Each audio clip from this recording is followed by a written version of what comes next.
കുത്തിയൊഴുകുന്ന ഗംഗാവലി പുഴയിൽ മത്സ്യത്തൊഴിലാളിയായ ഈശ്വർ മാൽപേ നടത്തിയ അതിസാഹസികവും അസാധാരണവുമായ തിരച്ചിലാണ് 12ാം ദിവസം അർജുനെ കണ്ടെത്താം എന്ന പ്രതീക്ഷ നൽകിയത്.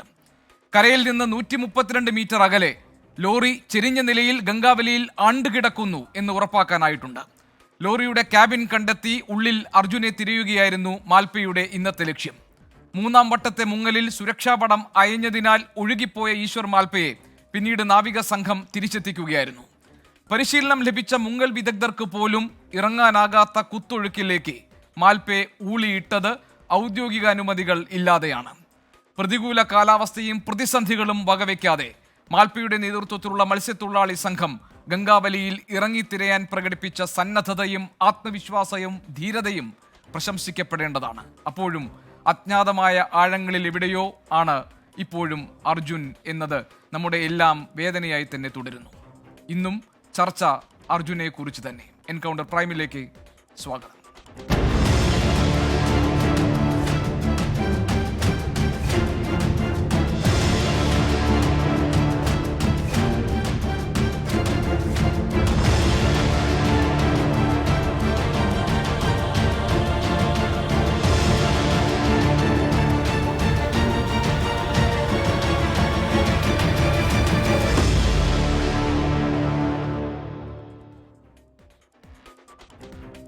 പന്ത്രണ്ടാം ദിവസത്തിലും ഷിരൂരിൽ നടന്ന രക്ഷാദൗത്യത്തിന് നിർണായകമായ ഒരു ദിശാബോധം നൽകിയത് റിട്ടയേർഡ് മേജർ ജനറൽ എം ഇന്ദ്രബാലന്റെ നേതൃത്വത്തിൽ നടന്ന ഒരു പരിശോധനയായിരുന്നു. ആ പരിശോധനയുടെ മുഖ്യ ലക്ഷ്യങ്ങളിൽ ഒന്ന് എവിടെയാണ് ഈ ലോറി എന്ന് സ്പോട്ട് ഔട്ട് ചെയ്യുകയായിരുന്നു. ആ ദൗത്യം പൂർത്തിയാക്കപ്പെട്ടിട്ടുണ്ട്. അതിനെ തുടർന്നാണ് ലോറി കണ്ടെത്തി അതിൻ്റെ ക്യാബിനകത്ത് അർജുൻ ഉണ്ടോ എന്ന തിരച്ചിലിലേക്കൊക്കെ നാവികസേനാ സംഘം കടക്കുന്നത്. അതുകൊണ്ട് തന്നെ റിട്ടയേർഡ് മേജർ ജനറൽ എം ഇന്ദ്രബാലന് ആ സംഭവ സ്ഥലത്ത് നിന്ന് അദ്ദേഹത്തിന് ശേഖരിക്കാൻ കഴിഞ്ഞിട്ടുള്ള വിവരങ്ങളും അറിവുകളും ഈ ഘട്ടത്തിലും ഏറെ പ്രാധാന്യമുള്ളതാണ്. Retired major general M Indrabalan അതുകൊണ്ട് തന്നെ ഇന്ന് ഈ എൻകൗണ്ടർ പ്രൈമിൽ പ്രത്യേക അതിഥിയായി അദ്ദേഹം രാജ്യ തലസ്ഥാനമായ ഡൽഹിയിൽ നിന്ന് നമ്മളോടൊപ്പം ഉണ്ടാകും. അല്പസമയത്തിനകം അദ്ദേഹം ഈ ചർച്ചയുടെ ഭാഗമാകും. നമ്മളോടൊപ്പം മറ്റതിഥികൾ ചേരുന്നു. എം വിജിൻ MLA ഈ ചർച്ചയിൽ പങ്കെടുക്കാനുണ്ട്. റിട്ടയേർഡ് കേണൽ സുരേഷ് ഡിന്നി അദ്ദേഹം ഇന്ന് ഈ ചർച്ചയിൽ തുടരുന്നുണ്ട്. ദുരന്ത നിവാരണ വിദഗ്ധൻ ഡോക്ടർ സുഭാഷ് ചന്ദ്രബോസ് ഈ കഴിഞ്ഞ ദിവസങ്ങളിലൊക്കെ തന്നെ അദ്ദേഹത്തിൻ്റെ നിരീക്ഷണങ്ങൾ നമ്മുടെ ചർച്ചയിൽ പങ്കുവച്ചിട്ടുള്ളതാണ്. ഡോക്ടർ സുഭാഷ് ചന്ദ്രബോസും ഇന്ന് നമ്മുടെ ചർച്ചയിൽ പങ്കെടുക്കുന്നുണ്ട്. റിട്ടയേർഡ് കേണൽ എസ് ഡിന്നിയിലേക്കാണ് ഞാൻ ആദ്യം പോകുന്നത്. സുരേഷ് ഡിന്നി, ഇന്നും ഫലത്തിൽ നോക്കിയാൽ ഈ 12ാം ദിവസത്തിനും നിരാശ തന്നെയാണ് നമ്മുടെ മുന്നിൽ. കാരണം ഒന്നും കണ്ടെത്താൻ കഴിഞ്ഞിട്ടില്ല. പിന്നെ ആകെ പ്രതീക്ഷയുടെ ഒരു തരി വട്ടം വെളിച്ചമെങ്കിലും നമ്മുടെ മുന്നിലുള്ളത് ഈ ഈശ്വർ മാൽപേ എന്ന മത്സ്യത്തൊഴിലാളി പ്രകടിപ്പിച്ച ധൈര്യമാണ്. ഈ 6.8 നോട്ട്സിൽ സാധാരണ മനുഷ്യർക്ക് ഇറങ്ങാൻ പറ്റാത്ത ആ കുത്തൊഴുക്കിൽ ഈശ്വർ മാൽപേ ഊളിയിട്ടിറങ്ങുകയും ഏതാണ്ടൊക്കെ ലോറിയുടെ നിന്ന് കരുതുന്ന ഭാഗത്തിനടുത്തെത്താമെന്നൊക്കെ കരുതി തിരച്ചിൽ നടത്തുകയുമൊക്കെ ചെയ്തു എന്നുള്ളതാണ്. ഇന്നത്തെ രക്ഷാദൗത്യത്തിൻ്റെ ആകെത്തുക അതിനെ എങ്ങനെയാണ് താങ്കൾ വിലയിരുത്തുന്നത്? ഇപ്പോഴും ഈ രക്ഷാദൗത്യത്തിന് നമ്മുടെ മുന്നിൽ ഒരു പ്രതിസന്ധിയായി പറയുന്നത് മോശം കാലാവസ്ഥയാണ്. അതായത് ഈ പുഴയുടെ കുത്തൊഴുക്ക് ഉൾപ്പെടെയുള്ള കാര്യങ്ങൾ. പക്ഷെ അതിനപ്പുറത്ത് കൃത്യമായ കാര്യങ്ങളെല്ലാം സ്പോട്ട് ഔട്ട് ചെയ്ത് ഇനി ആ ക്യാബിനകത്ത് അർജുൻ ഉണ്ടോ എന്ന് മാത്രം പരിശോധിച്ചാൽ മതിയോ? ആ ഘട്ടത്തിലേക്ക് നമ്മുടെ അന്വേഷണം എത്തിച്ചേർന്നിട്ടുണ്ടോ താങ്കളുടെ നിരീക്ഷണത്തിൽ?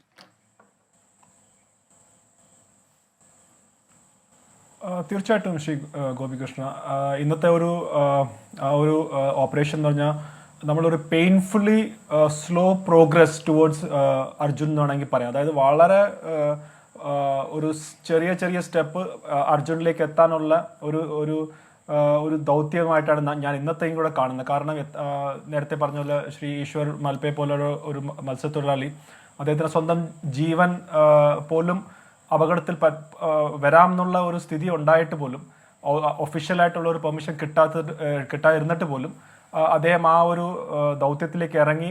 നേരത്തെ പറഞ്ഞ പോലെ 6 to 7 knots എന്ന് പറഞ്ഞാൽ അതൊരു ഇമ്പോസിബിൾ ആയിട്ടുള്ള ഒരു കാര്യം തന്നെയാണ്. പക്ഷെ ദ ഫാക്ട് ദാറ്റ് അദ്ദേഹം അതിനൊരു കാര്യത്തിന് മുൻപേ he came in front of it എന്ന് പറയുന്നത് തന്നെ വലിയൊരു കാര്യമാണ്. അപ്പോൾ അങ്ങനെ ഒരു ചെറിയൊരു പ്രോഗ്രസ് ഉണ്ട്. പക്ഷെ എന്നാലും നമ്മുടെ ആ ലക്ഷ്യത്തേക്ക് നമുക്ക് എത്താൻ സാധിച്ചില്ല എന്നുള്ള ഒരു ദുഃഖവുമുണ്ട്. പക്ഷെ ഓവറോൾ നമ്മൾ നോക്കിക്കഴിഞ്ഞാൽ ഇപ്പോഴത്തെ ഒരു അവസ്ഥ വെച്ച് നോക്കിയാൽ ടെക്നോളജി വെച്ച് ചെയ്യാൻ പറ്റുന്നതിൻ്റെ മാക്സിമം ഓൾമോസ്റ്റ് ചെയ്തിരിക്കുകയാണ്. അതായത് ആ ട്രക്കിൻ്റെ പൊസിഷൻ എവിടെയാണെന്ന്, ഫസ്റ്റ്ലി ലൊക്കേഷൻ എവിടെയാണെന്നും പിന്നെ അതിൻ്റെ പൊസിഷൻ എവിടെയാണെന്നും ഏകദേശം നമുക്കൊരു ധാരണയുണ്ട്.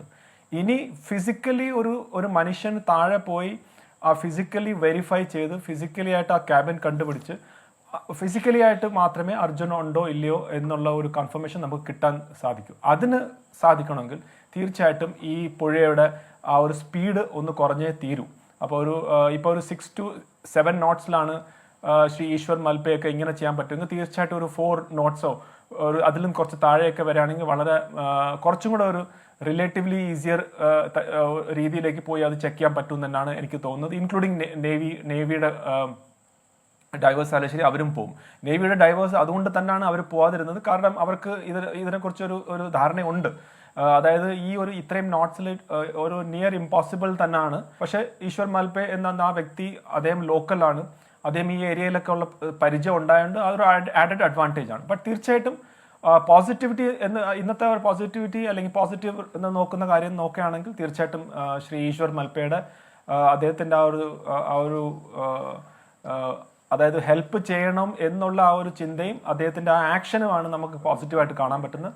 പക്ഷേ തീർച്ചയായിട്ടും ഇപ്പോഴും നമുക്ക് ആ ചോദ്യത്തിന് ഉത്തരം ഇന്ന് വൈകിട്ടും അല്ലെങ്കിൽ നമ്മളിപ്പോൾ സംസാരിച്ചുകൊണ്ടിരിക്കുമ്പോഴും നമുക്ക് ആ ഉത്തരം കിട്ടിയിട്ടില്ല. അർജുൻ്റെ ക്യാബിനകത്ത് അർജുൻ ഉണ്ടോ ഇല്ലയോ അല്ലെങ്കിൽ അർജുൻ എവിടെയാണ് എന്നുള്ള ആ ഒരു ഉത്തരത്തിന് വേണ്ടി ഇപ്പോഴും നമ്മൾ അന്വേഷിച്ചുകൊണ്ട് തന്നെ ഇരിക്കുകയാണെന്ന് തന്നെ നമുക്ക് പറയേണ്ടി വരും. ശരി ഗോപി, ഞാൻ വരാം. ഇപ്പോൾ retired major general Shri M Indrapalan, അദ്ദേഹം ഇന്ന് ഈ ചർച്ചയിൽ പ്രത്യേക അതിഥിയാണ്. അദ്ദേഹം ഡൽഹിയിൽ നിന്ന് നമ്മളോടൊപ്പം ചേരുന്നുണ്ട്. Shri Indrapalan sir, good evening. Thank you very much for joining us. നമസ്കാരം. നമസ്കാരം സാർ. നമുക്ക് ഈ ഇന്നലെ സാറ് പറഞ്ഞ കുറേ കാര്യങ്ങളിൽ ഒന്ന് പ്രധാനപ്പെട്ട ഒരു ഭാഗം ഈ സ്പോട്ട് 3 എന്ന നമ്മൾ പറഞ്ഞ മൂന്നാമത്തെ ഭാഗം, അതായത് CP3 എന്ന് പറയുന്ന പോയിന്റ്, കോണ്ടാക്ട് പോയിന്റ് 3, അവിടെയാണ് ഏറ്റവും സ്ട്രോങ് ആയിട്ടുള്ള സിഗ്നൽ കിട്ടിയിരുന്നത് എന്നും അതുകൊണ്ട് ലോറി കിടക്കാൻ സാധ്യതയുള്ള ഇടം അതായിരിക്കുമെന്നാണ്. പക്ഷേ ഇന്ന് നമുക്ക് CP4 എന്ന് പറയുന്ന കുറേ കൂടി നിർണായകമായ ഒരു സ്പോട്ട് നമ്മൾ കണ്ടെത്തിയിട്ടുണ്ട്. അപ്പോൾ ഇന്ന് കാർവാർ MLA പറഞ്ഞിരിക്കുന്നത് സർ, ഏതാണ്ട് 132 മീറ്റർ അകലെ സ്ലാൻഡിംഗ് ആയിട്ട് ചെരിഞ്ഞ പൊസിഷനിൽ ലോറി തലകീഴായി കിടക്കുന്നു എന്നതാണ്. ഇത് നമുക്ക് ഉറപ്പിക്കാറായിട്ടുണ്ടോ?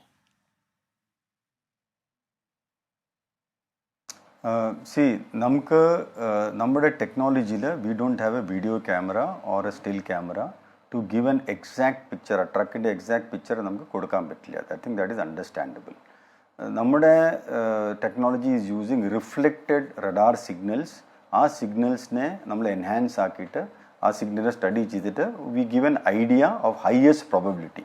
അപ്പോൾ മിഞ്ഞാന്ന് സംസാരിച്ചപ്പോൾ എൻ്റെ മൈൻഡിൽ ഒരു മിസ്റ്ററി ഉണ്ടായിരുന്നു, ഈ 4th ഐറ്റം എവിടെ പോയി എന്ന്. അതാണ് നമുക്ക് ഇന്നലെ അത് ക്ലിയറായി കിട്ടിയത്. ഒരു 4th സ്പോട്ടും ഉണ്ട് എന്ന് നോക്കിയപ്പോൾ ആ 4th spot has got much better signature as compared to the spot number 3. അതിനാണ് നമ്മൾ 4th സ്പോട്ടിലോട്ട് മാറിയത്. Had we not found the 4th spot, we would have said 3rd spot has the highest probability. We are all working on probabilities.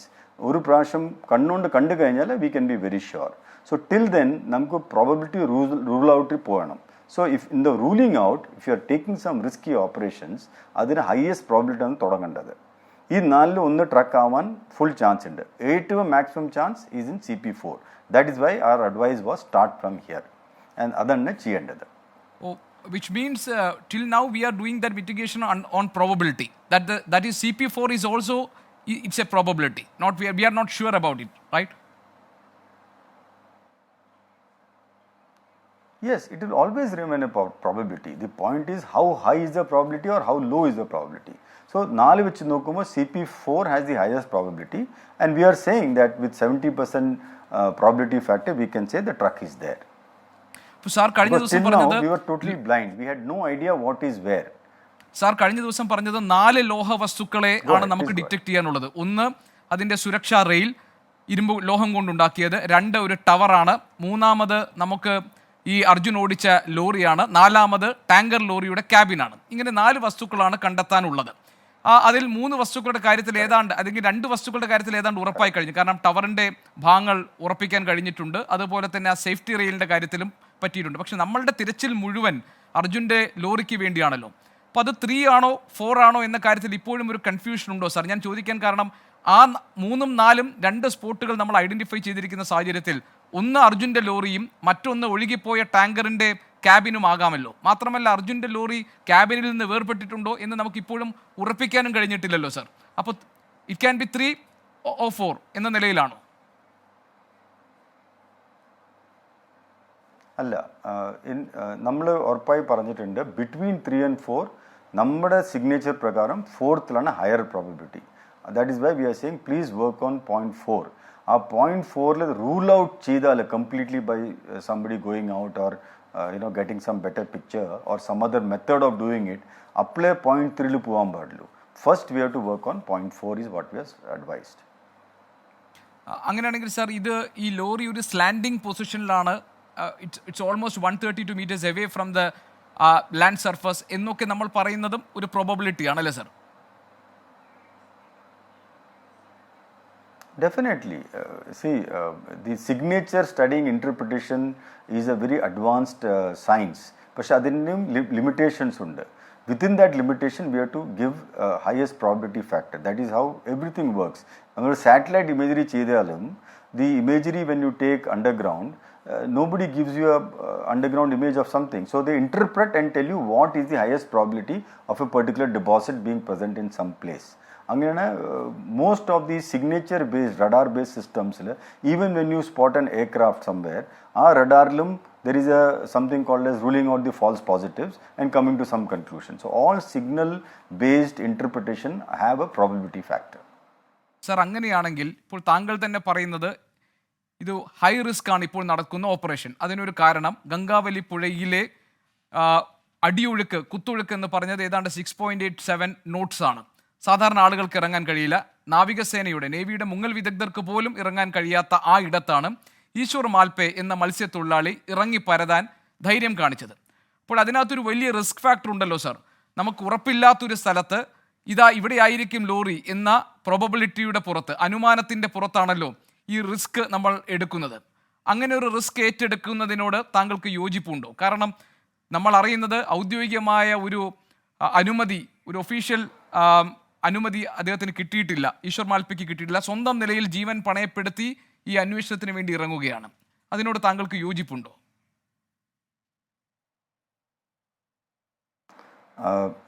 നമുക്ക് അർജുനൻ്റെ ഫാമിലിയോട് definitely ഒരുപാട് ദുഃഖമുണ്ട്. അവർക്ക് പ്രതീക്ഷ ഉണ്ടാവും അർജുനെ കാണാനായിട്ട്. നമുക്ക് എല്ലാവർക്കും പ്രതീക്ഷയുണ്ട്, അതിലൊരു ഡൗട്ടും ഇല്ല. The entire Kerala state is waiting for that. പക്ഷേ നമുക്ക് അർജുനനെ കാണണം. അതിന് എന്താ ചെയ്യേണ്ടത് is what we have to be very clear on. അതിന് there is only one way to see Arjunan, that is to bring the truck up. And അതല്ലാതെ ആര് താഴെ പോയാലും ഇൻ ദി കറണ്ട് കണ്ടീഷൻസ് അവർക്ക് ഒന്നും അകത്ത് കാണാൻ പറ്റില്ല. അപ്പോൾ താഴെ പോയിട്ട് എന്താ ചെയ്യാൻ പോകുന്നത് എനിക്ക് മനസ്സിലാവില്ല. അപ്പോൾ എന്തിനാ താഴെ പോകണം, that objective has to be clear. ഇപ്പോൾ താഴെ പോയി കഴിഞ്ഞാൽ okay, we can say he goes down, പോയി എങ്ങനെയും ലോകഭാഗം തട്ടു കണ്ടുപിടിച്ചു ആൻഡ് സേ യെസ് ഇത് ട്രക്കാണ് അല്ലെങ്കിൽ ഇത് ടവറാണ്, കണ്ടുപിടിച്ചാൽ നോക്കിയപ്പോൾ ടവർ പറയാൻ പറ്റുമോ just by holding? It is very difficult to say.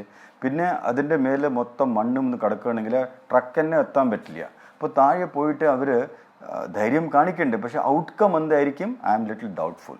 So ഇങ്ങനത്തെ ഡൗട്ട്ഫുൾ ഔട്ട്കമ്മിൽ why should we risk someone's life even if that person is ready is a big question in my mind. Definitely it will be a much bigger question in the DC's mind. കാരണം എല്ലാം responsibility അവരുടെ കയ്യിലാണ്. നാളെ ഈ മനുഷ്യൻ എന്തെങ്കിലും ആയിക്കഴിഞ്ഞാൽ അതിൻ്റെ ആൻസറും ഡി സിക്ക് തന്നെ കൊടുക്കണം.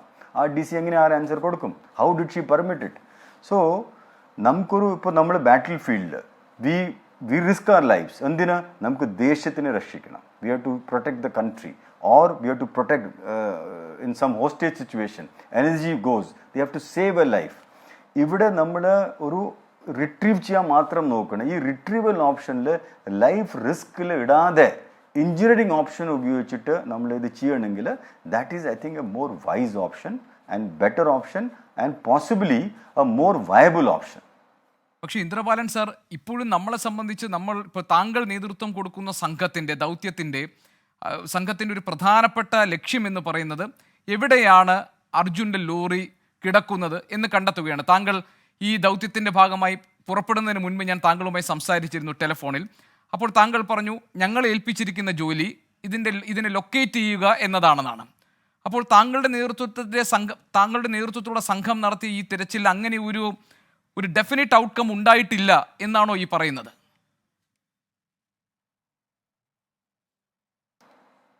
അങ്ങനെ പറയാൻ പറ്റില്ല. Definite outcome, as I repeated again, നമ്മൾ എന്ത് ചെയ്യുമ്പോൾ ബ്ലൈൻഡായിട്ട് എന്തെങ്കിലും ചെയ്യുമ്പോൾ ബെസ്റ്റ് ഇൻപുട്സ് എടുത്തിട്ട് ഹയസ്റ്റ് പ്രോബിലിറ്റി ഫാക്ടറായിട്ട് നമ്മൾ പറഞ്ഞു കൊടുക്കും.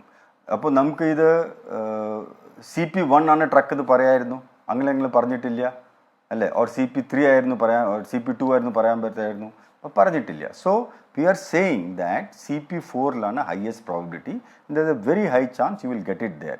But that does not mean that നമ്മൾ അവിടെ ഫോട്ടോ എടുത്തിട്ട് കാണിച്ചു കൊടുത്തു ഇതാ truck, please take it out. Because നമ്മൾ ഈ പ്രോബിലിറ്റി ഫാക്ടറിൽ വർക്ക് ചെയ്യുമ്പോൾ there are some probability where it may not be true.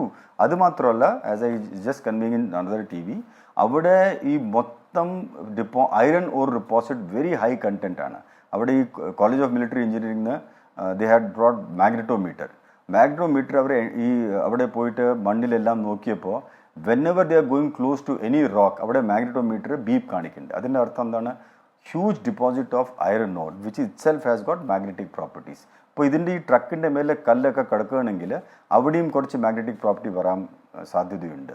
So ഇതൊക്കെ റൂൾ ഔട്ട് ചെയ്തിട്ടാണ് after considering all inputs we are saying our best bet is CP number 4. ആ CP number 4ൽ കിട്ടാൻ highest സാധ്യതയുണ്ട്. That is what we are still saying and will continue to stay. ശരി, അങ്ങനെയാണെങ്കിൽ Indrapalan sir ഇപ്പോഴും ഈ പ്രൊബബിലിറ്റിയിലാണ് താങ്കൾ നിൽക്കുന്നത്. ഇപ്പോൾ കഴിഞ്ഞ ദിവസം നാവികസേനയിലെ ഒരു മുൻ ഉദ്യോഗസ്ഥൻ, ഒരു ഫോമർ ഓഫീസർ, അദ്ദേഹം സംസാരിക്കുന്ന കൂട്ടത്തിൽ ഒരു ഡൈവറാണ്, അദ്ദേഹം പറഞ്ഞു ബ്ലൂ ഐ എന്ന് പറയുന്ന ഒരു സാങ്കേതിക വിദ്യയുണ്ട്. എനിക്കതിനെക്കുറിച്ച് കൂടുതൽ അറിയില്ല. അത് നമുക്കൊരു വിസിബിലിറ്റി നൽകും. അത് താഴെ പോവുകയും അത് ഇമേജസ് എടുക്കുകയും എങ്ങനെയാണ് ലോറിയുടെ പൊസിഷൻ എന്ന കാര്യങ്ങളിലൊക്കെ. ഇപ്പോൾ താങ്കൾ പറഞ്ഞു താങ്കൾ ഉൾപ്പെടെയുള്ളവർ നടത്തിയ ഈ തിരച്ചിലിൽ ഒരു കൃത്യമായിട്ടൊരു ചിത്രം കാണിക്കാൻ കഴിഞ്ഞില്ല എന്ന്. പക്ഷെ അതിന് പറ്റുന്ന തരത്തിലുള്ളൊരു സാങ്കേതിക വിദ്യയാണ് ബ്ലൂ ഐ എന്നാണ് കഴിഞ്ഞ ദിവസം ഒരു നാവികസേനയിൽ ഒരു മുങ്ങൽ വിദഗ്ധൻ കഴിഞ്ഞ ദിവസം ഞങ്ങളോട് പറഞ്ഞത്. അങ്ങനെ ഒരു എക്യുപ്മെൻ്റ് ഉണ്ടെങ്കിൽ, അങ്ങനെ ഒരു ഓപ്പറേഷണൽ ഇൻസ്ട്രുമെൻ്റ് ഉണ്ടെങ്കിൽ അത് കൊണ്ടുവരികയല്ലേ ഈ സമയത്ത് വേണ്ടത് സാർ? 100%. കാരണം അങ്ങനെ ഒരു ഇൻസ്ട്രുമെൻ്റ് ഉണ്ടെങ്കിൽ അതിനെപ്പറ്റി ഞാൻ കുറച്ച് വായിക്കാം. Thank you for updating me on this. അത് ഉണ്ടെങ്കിൽ നമുക്ക് ഈസി ആയിട്ട് നമുക്ക് അറ്റ്ലീസ്റ്റ് 4 പോയിന്റ്സ് ഉണ്ട്. ഇപ്പോൾ നമ്മൾ ഈ ഇക്വിപ്മെൻ്റ് എടുത്തിട്ട് മൊത്തം ഇതിൽ കറങ്ങേണ്ട ആവശ്യമില്ല. 4 പോയിന്റ്സ് ഡിപ്പ് ചെയ്ത് നോക്കിയിട്ട് if you can get any picture of any part also, point number 4 തുടങ്ങി 3 പോയി നോക്കിയിട്ട് കിട്ടുകയാണെങ്കിൽ വി ആർ ഷുവർ ഇതാണ് ട്രക്ക് എന്ന്. അത് ഉണ്ടെങ്കിൽ 100% as you suggested we must go for that option if it is available.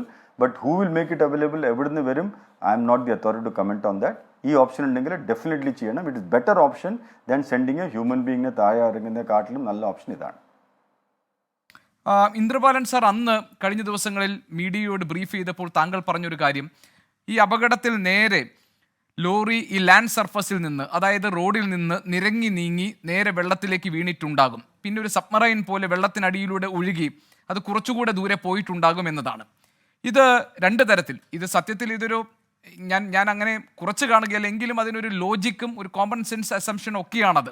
അപ്പോൾ ഇങ്ങനെ ഒരു അസംഷൻ തുടക്കത്തിൽ നമുക്ക് മിസ്സായി പോയത് എന്തുകൊണ്ടായിരിക്കും സർ? അതുണ്ടായിരുന്നെങ്കിൽ വെറുതെ കുറേ സമയം നമ്മൾ പാഴാക്കി കളയില്ലായിരുന്നല്ലോ. അല്ല, അങ്ങനെയല്ല. നമുക്ക് ഇൻപുട്ട് കിട്ടി ഇനീഷ്യലി, അതിൻ്റെ ലോങ്സ് എവിടെയാണെന്ന് അറിയില്ല. അപ്പോൾ ഈ 0.4 ഹൈ ഡെൻസിറ്റി കിട്ടിയപ്പോൾ ആ 0.3 വി ആർ വണ്ടറിങ് ഈ 0.3 ആയിരിക്കും അതോ 0.2 ആയിരിക്കും. അപ്പോൾ നമുക്ക് 0.4 ഇല്ല, CP4 ഇല്ല. സോ ബിറ്റ്വീൻ 0.3 ആൻഡ് 0.4 കൂടുതൽ സിഗ്നൽ കിട്ടിയത്. So how it can be higher we were wondering. അപ്പോഴാണ് ഇൻപുട്ട് വന്നത്. ഈ ലോഗ്സ് അതിൽ ഉണ്ടായിരുന്നു, അതിൽ കുറേ ലോഗ്സ് അവിടെ കിട്ടിയിട്ടുണ്ട്. അത് കിട്ടുന്ന ടൈമും നമ്മൾ അറിയിച്ചു. വിച്ച് ഈ വന്ന ലാൻഡ് സ്ലൈഡിൻ്റെ ടൈമിങ്ങും ലോഗിൻ്റെ ടൈമിങ്ങും ഇത് കണ്ടപ്പോൾ we have a feeling that's possible. Log കാരണം കുറച്ച് കൂടുതൽ ബോയിൻസി കാരണം it is possible. It's all possibilities, assumptions based on experience. ആരും പിക്ചർ കണ്ടില്ല, ഐ വിറ്റ്നസ് ഇല്ല. So that is possibility that truck would have gone there and that may be the reason it is lying there. കാരണം നമ്മൾ whenever we are doing digital mapping also we have to factor other information to come to a conclusion. That is exactly the way the whole world works. അപ്പോൾ ആ സമയത്ത് അത് കിട്ടി. ഇപ്പോൾ CP4 had we not found, we would have said CP3 still has the highest probability of being the truck. ഈ CP4 കിട്ടിയിട്ട് അവിടെ നല്ല സിഗ്നേച്ചർ കിട്ടിയ കാരണമാണ് we saying go for CP4 first so that our efforts are saved in whatever rescue operations we are doing. അങ്ങനെയാണെങ്കിൽ Indrapalan sir, ഇപ്പോൾ CP4 ആണ് താങ്കൾ പറഞ്ഞതുപോലെ ഹൈ പ്രൊബബിലിറ്റിയിൽ നിൽക്കുന്നത്. അതായത് അത് തന്നെയായിരിക്കും അർജുൻ്റെ ലോറി എന്ന് നമുക്ക് കരുതാം, അനുമാനിക്കാം. Let us assume like that. അങ്ങനെയാണെങ്കിൽ ഇപ്പോൾ നേരത്തെ പറഞ്ഞതുപോലെ ക്യാബിനകത്ത് ഒരു തെർമൽ ഇമേജിംഗ് നമുക്ക് കിട്ടുന്നില്ല. അതായത് അതിനകത്ത് മനുഷ്യ സാന്നിധ്യമുണ്ട് എന്ന് നമുക്ക് ഉറപ്പാക്കാൻ കഴിഞ്ഞിട്ടില്ല. അപ്പോൾ ഈ കാര്യത്തിൽ താങ്കളുടെ ഒരു അസംഷൻ എന്താണ്? അതായത് സാധാരണ നിലയിൽ ഈ ഒരു തെർമൽ ഇമേജിങ്ങിലൂടെ നമ്മൾക്ക് മനസ്സിലാക്കാൻ കഴിയുക ഒരാൾ അതിനകത്ത് കുടുങ്ങിക്കിടക്കുന്നുണ്ട് എന്നാണല്ലോ. അങ്ങനെ ഇല്ല, അല്ലെങ്കിൽ ആ ലോറിക്കകത്ത് അർജുൻ ഉണ്ടായിരിക്കാനുള്ള സാധ്യതയില്ല എന്ന ഒരു അസംഷനിലേക്ക് ഈ വിവരങ്ങൾ നമ്മളെ കൊണ്ട് ചെന്ന് എത്തിക്കുമോ സാർ? ഓക്കെ, അപ്പോൾ അതിലും നമുക്കൊരു ഇൻഫോംഡ് ഡിസിഷൻ മേക്കിംഗ് ചെയ്യാനുണ്ട്. ഫസ്റ്റ് നമുക്ക് let start from the original point. Original point 50% chance is Arjunan was inside lorry, 50% chance is Arjunan was having tea outside or he was outside lorry. ഇതുവരെ റൂൾ ഔട്ട് ആക്കിയിട്ടില്ല. അതിനെ rule ആക്കാനും method ഉണ്ട്. I will come to that later. അപ്പോൾ let's assume that Arjunan was inside the lorry, which means the lorry went inside, he was inside. ഇപ്പോൾ അകത്തുണ്ടെങ്കിൽ then there is a high chance he is still there. But I am saying that chance of he still being there is only 70%. Why? Because one, of course, thermal imaging ഉപയോഗിച്ചാൽ ഏത് ജീവിതമുള്ള ബോഡിക്ക് ഒരു thermal signature ഉണ്ടാവും. അതുകൊണ്ട് നമുക്ക് അറിയാൻ പറ്റും അവിടെ ഒരു ഏതെങ്കിലും ജീവിതമുള്ള ബോഡി ഉണ്ടോ എന്ന്. സോ അത് കാരണം അവിടെ ഹ്യൂമൻ ഫോം ഉണ്ടോ ഇല്ലയോ, just because signal is not there cannot be said. But if you are sure that human form had life and we are not getting thermal signature, I would have said avade human form illa, don't look for it. I would have given that answer.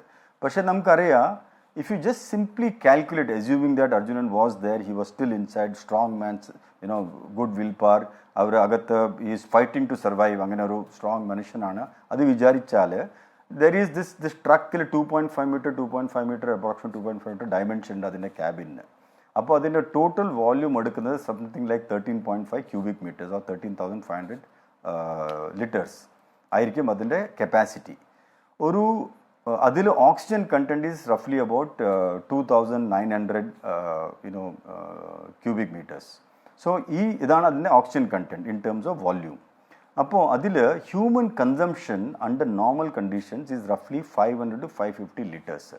അതിനെ നമ്മൾ multiply ചെയ്താൽ how long is the human being can last in 3,000 liter oxygen in 550 is roughly about 6 days. But this is under normal conditions. അവിടെ എന്താ നടക്കുന്നത്? The oxygen is getting converted to carbon dioxide. So more and more quantity of air is being filled by carbon dioxide. So even this 3,000 meters is going to be very, very challenging to last. ഇതൊക്കെ നോക്കുമ്പോൾ we have to understand the dynamics of human being survival under these conditions. Hence ആ thermal ഇമേജിങ്ങിൽ image കിട്ടിയില്ല, അതിൻ്റെ ഒരു reason ആവാൻ പറ്റും. പക്ഷെ അത് പറഞ്ഞിട്ട് അകത്ത് അർജുനൻ്റെ ശരീരമില്ല അത് പറയാൻ I cannot rule that out. ഒരു 70% ചാൻസ് വീണ്ടും ഉണ്ട്. കാരണം even if there is a damage to the that is why we spoke to Bharat Benz. അവരോട് സംസാരിച്ചു, അവരുടെ ഇൻപുട്ട് വാങ്ങിച്ചു. What is the crash capacity of Bharat Benz glass. അപ്പോൾ അവർ പറഞ്ഞു 17.5 kilojoules വരെ അതിന് ക്രാഷ് കപ്പാസിറ്റി എടുക്കാൻ പറ്റും. അപ്പോൾ അവിടുത്തെ സ്റ്റോൺസ് ഒക്കെ നോക്കുമ്പോൾ yes there are big boulders. Direct crash stone ആണെങ്കിൽ ദാറ്റ് ക്യാബിനെ ചതിഞ്ഞു പോകും. അത് ആയിട്ടില്ലെങ്കിൽ because the truck was rolling, may be it has not happen because truck suddenly വെള്ളത്തിൽ പോയി. അപ്പോൾ ചിലപ്പോൾ ഇത് വന്നിട്ട് ഹിറ്റ് ചെയ്യാൻ ആ പ്രോബിലിറ്റിയും ചിലപ്പോൾ ഇല്ല. Therefore, if there is a crack etc., he may have either come outside, trying to come outside, or we don't know cabin torno porthu vannan shramicho illo, we don't know anything of that. So yet we are saying because the probability that cabin would have got locked in accident, that's what usually happens in any accident, he would have been inside only. Adana nammal parayunnathu, out of that 50%, 70% chance is that Arjun's body adile avan chance undu. Any other input if you get, we can definitely see. For example, let me give you a small suggestion. If Arjunan was there with this mobile in his hand, appo mobile ne signature vechittu we can take a geotag of his last mobile location. Aa mobile location truck ne already it has a GPS, maybe it was on. Aa GPS constantly transmit cheyindi. Ee rendinte geo tag location eduthal we will know how far distance they were when this happened. Ee distance if it is more than 2 or 3 meters, we are sure that Arjun was not in the truck. അപ്പോൾ നമുക്ക് ഈ ട്രക്കിൻ്റെ എടുക്കേണ്ട ആവശ്യമേ ഇല്ല. We have to now search where Arjunan is. അതാണ് ഞാൻ പറയുന്നത്, technology ഉപയോഗിച്ചിട്ട് first let us rule out what is possible, പിന്നെ ഹ്യൂമൻ ലൈഫിന് നമ്മൾ റിസ്ക് ഇടുക. Before ruling out technology options and findings നമ്മൾ ഹ്യൂമൻ ലൈഫിന് റിസ്ക് ഇട്ടാൽ അതൊരു ബുദ്ധിമുട്ടല്ല. It is not wise to do. That's all my advice. മനസ്സിലായി, അണ്ടർസ്റ്റുഡ് സർ. സാർ ഞാൻ ഒരു മിനിറ്റ് ഞാൻ താങ്കളിലേക്ക് വരാം. ശ്രീ വിജിൻ MLA നമ്മളോടൊപ്പം ചേരുന്നുണ്ട്. ശ്രീ വിജിൻ, ഇപ്പോഴും ഇന്നലെ മന്ത്രി മുഹമ്മദ് റിയാസ് സംസാരിച്ചപ്പോൾ പറഞ്ഞത് കേരളത്തിൻ്റെ ആവശ്യം എന്ന് പറയുന്നത് അർജുനെ കുറിച്ചിട്ടുള്ള ഒരു വിവരം കിട്ടുന്നത് വരെ, അതെന്നാണോ എപ്പോഴാണോ അതുവരെ ഈ രക്ഷാദൗത്യം തുടരണം എന്നുള്ളതാണ്. ഇന്നിപ്പോൾ നമ്മൾ കണ്ടത് ഈ ഒരു പ്രത്യേക തരത്തിൽ, അതായത് ഈശ്വർ മാൽപ്പ സ്വന്തം ജീവൻ പണയപ്പെടുത്തി ഈ പുഴയിലേക്ക് ഇറങ്ങി പരിശോധന നടത്തിയതാണ്. ഇപ്പോൾ ഇന്ദ്രബാലൻ സാറിനെ പോലുള്ള ആളുകൾ പറയുന്നു അത് ഇപ്പോഴത് നടത്തേണ്ട കാര്യമില്ല, അങ്ങനെ സ്വന്തം ജീവൻ പണയപ്പെടുത്തി ഒരു റിസ്ക്യൂ ഓപ്പറേഷൻ ഇപ്പോൾ നടത്തരുത്, കാരണം ലോറി എവിടെയാണ് എന്നത് പോലും കൃത്യമായിട്ട് ലൊക്കേറ്റ് ചെയ്യാൻ നമുക്ക് ഇതുവരെ കഴിഞ്ഞിട്ടില്ല എന്നതുകൊണ്ട്. എന്താണ് ഏറ്റവും ഒടുവിൽ ഈ രക്ഷാദൗത്യത്തിൻ്റെ ഒരു സ്റ്റേറ്റസ്? എങ്ങനെയായിരിക്കും കേരളം ഈ വിഷയത്തിൽ എന്തൊക്കെ ആവശ്യങ്ങളാണ് മുന്നോട്ട് വെച്ചിട്ടുള്ളതും എന്താണ് ഇനി ഈ തിരച്ചിൽ എങ്ങനെയായിരിക്കും മുന്നോട്ട് പോവുക?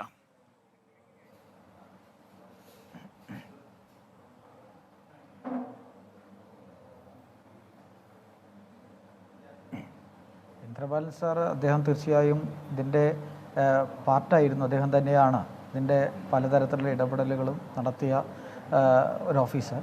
തീർച്ചയായും ഇവിടെ ഇന്ന് ഉണ്ടായ ഒരു പ്രധാനപ്പെട്ട കാര്യം, കഴിഞ്ഞ ദിവസങ്ങളിൽ നിന്ന് വ്യത്യസ്തമായി നേരത്തെ പറഞ്ഞതുപോലെ ഈശ്വർ മാൽപ്പ ഇദ്ദേഹത്തിൻ്റെ ഈ നാട്ടിലെ ജനങ്ങൾ തന്നെ പറഞ്ഞ പ്രകാരം അവിടെ ഓഫീസേഴ്സും നാട്ടുകാരിൽ നിന്നൊക്കെ മനസ്സിലാക്കാൻ സാധിച്ചത് ഡൈവിങ്ങിൽ വളരെ വൈദഗ്ധ്യമുള്ള ഒരാളാണ്. അദ്ദേഹം 100-ലധികം ഓപ്പറേഷനുകളൊക്കെ പങ്കെടുത്ത ഒരാളാണ്. അദ്ദേഹം ഒരുപാട് കാര്യങ്ങൾ അദ്ദേഹത്തിൻ്റെ ഇടപെടൽ കൊണ്ട് സക്സസ് ഉണ്ടായ ഒരു വ്യക്തി കൂടിയാണ്. അദ്ദേഹത്തിൻ്റെ നേതൃത്വത്തിൽ ഇന്ന് നേരത്തെ ഇന്ദ്രപാൽ സാർ ഉൾപ്പെടെ പോയിൻ്റ് ഔട്ട് ചെയ്ത ആ പൊസിഷൻ പ്രധാനമായും ഫോക്കസ് ചെയ്തുകൊണ്ട് ഒരു പരിശോധനയാണ് ഇവിടെ നടന്നത്. അതായത് ഡൈവിങ് രാവിലെ മുതൽ വൈകിട്ട് വരെ 9 തവണ അദ്ദേഹം ഡൈവിങ് ചെയ്തു. അതിൽ ഒരു തവണ മൂന്നാമത് ചെയ്ത ആ ഡൈവിങ് ചെറിയൊരു അപകടം എന്ന നിലയിലേക്ക് പോയെങ്കിലും നേവിയുടെ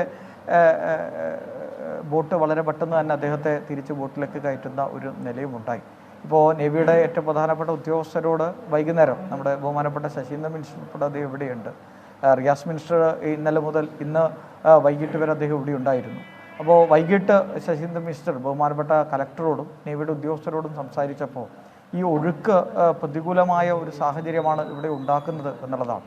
കാരണം അദ്ദേഹത്തിൻ്റെ ഡൈവിങ്ങിൽ പോലും അദ്ദേഹം റോപ്പ് ഉപയോഗിച്ച് താഴേക്ക് ഇറങ്ങുമ്പോൾ പലതരത്തിലുള്ള ബുദ്ധിമുട്ടുണ്ടാകുന്നു എന്ന് തന്നെയാണ് ഇവിടെ കാണുന്നത്. തീർച്ചയായും നമ്മളിപ്പോൾ ആഗ്രഹിക്കുന്നത് ബഹുമാനപ്പെട്ട മിനിസ്റ്റർ പറഞ്ഞതുപോലെ ഏത് വിധേനയും ഇതിപ്പോൾ അതായത് അർജുൻ്റെ സഹോദരി ഭർത്താവ് ജിതിൻ മാധ്യമങ്ങളോട് തന്നെ പറഞ്ഞിട്ടുണ്ട്, അർജുനില്ലാത്തൊരു തിരിച്ചുപോക്കിനെ കുറിച്ച് എനിക്ക് ആലോചിക്കാൻ പോലും പറ്റില്ല എന്നുള്ളതാണ്.